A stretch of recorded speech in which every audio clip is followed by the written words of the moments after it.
Bear Grylls is the real-life hero we all watched during our childhood, performing such feats that made our jaws drop. He did things we could never even dream of, all thanks to his strong mindset. But did you know Bear Grylls wasn't always like this? The man who looks like a fearless and strong person was once weak, anxious, and suffering from depression. In his autobiography, Mud, Sweat, and Tears, Bear Grylls writes that fear makes you look tough on the outside, but weak and vulnerable on the inside. Bear Grylls' greatest fear was heights, known as acrophobia. But it's miraculous that just a few years later, he would start every episode of his show by jumping out of a helicopter from a great height. Bear Grylls was part of the UK's Special Forces SAS, where he had extensive parachuting experience. He had jumped from planes multiple times. At 21, Bear Grylls jumped from a height of 16,000 feet during a mission in Zambia in 1996. But this time, his parachute didn't open. As he jumped from the sky, he pulled the parachute at the right time, but he was still falling rapidly. When he looked up, he realized the parachute wasn't fully open. In a hurry, he started pulling the cords to fully open the parachute. In the process, he crashed into trees and fell to the ground, blacking out instantly. He landed on his back and felt excruciating pain. To make things worse, despite falling from such a great height, he was conscious and couldn't move, lying there crying loudly, hoping his teammates would come to rescue him. The pain was so intense that he wished for death. But death didn't come. After a long time, his teammates took him to a hospital in Africa. He remembers the doctor injecting something into his back, and slowly, the pain began to subside. He thought he was getting better and tried to get up, but the doctor told him he couldn't walk anymore. Hearing this at the young age of 21 felt like the end of the world to Bear Grylls. When he saw the X-ray, he could clearly see that 3 of his spine bones, T8, T10, and T12, were broken. These are the strongest bones in the back, completely shattered.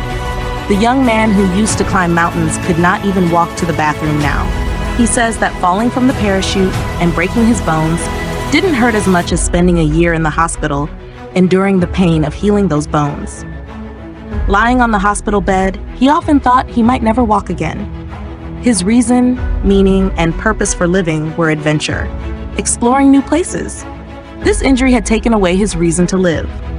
Thinking about this kept him up at night, drenched in sweat from anxiety. He had difficulty breathing and felt regret and pity for himself every night. 2 months passed, but his condition didn't improve.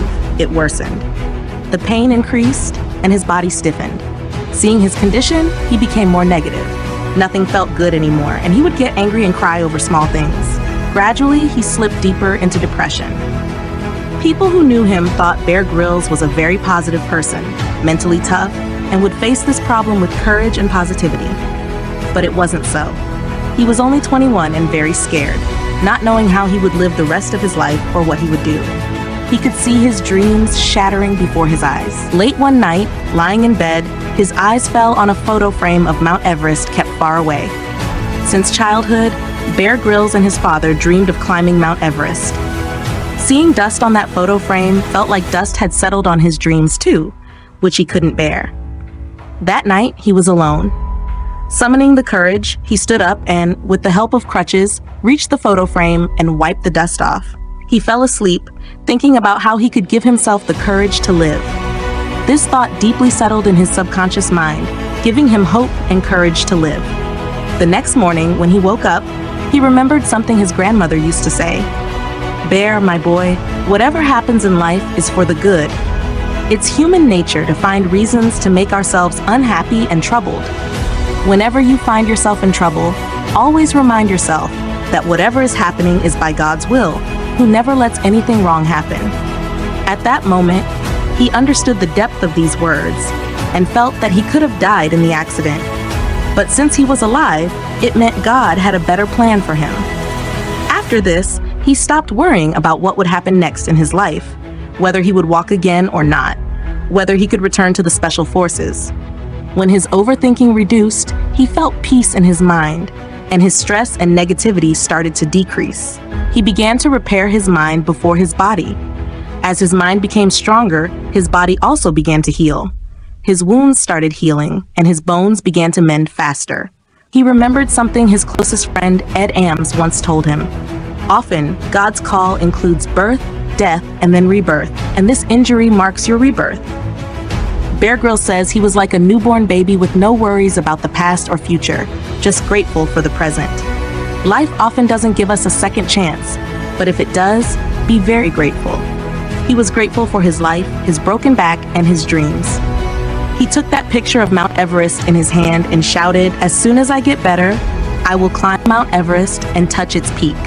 The one thing that helped him the most in his depression was his goal, his aim. He had no reason to live until then, but in that condition, when he couldn't even walk, he promised himself he would climb Mount Everest. When he told people around him that he wanted to climb Mount Everest once he got better, they ignored his words. But his goal was clear. He had to get better quickly. His body and mind now had a goal they could work towards together. After the 3rd month of the accident, the pain started to subside. 8 months later, he was discharged from the hospital, and in a year, he fully recovered. But the doctors had told him he couldn't return to the Special Forces for training. With no job, there was no money, but to fulfill his dreams, he needed 2.5 million rupees for training and equipment to climb Mount Everest. He wrote proposals to around 250 companies for sponsorships, and all of them rejected him. After facing rejection 250 times, he didn't give up. He knocked on many doors, but disappointment met him repeatedly. Then the SSAFA Forces Help Organization helped him realize his dream. 18 months after the parachuting accident, on May 16, 1998, he fulfilled his childhood dream. His journey of climbing Mount Everest is a story in itself. And this journey wasn't easy. 4 people lost their lives with him, and he faced near-death experiences twice. But somehow, at the age of 23, he became the youngest Briton to reach the summit of Mount Everest. After this, his story became very famous. People started inviting him to seminars as a speaker. Many documentaries were made about him, and finally, Discovery Channel gave him the opportunity that made him world famous. After which, everyone knew him from Man vs. That Wild. And maybe you are one of them. If you liked this video, please support this channel by liking the video and clicking the subscribe button, and turn on the bell notification so you don't miss the upcoming videos.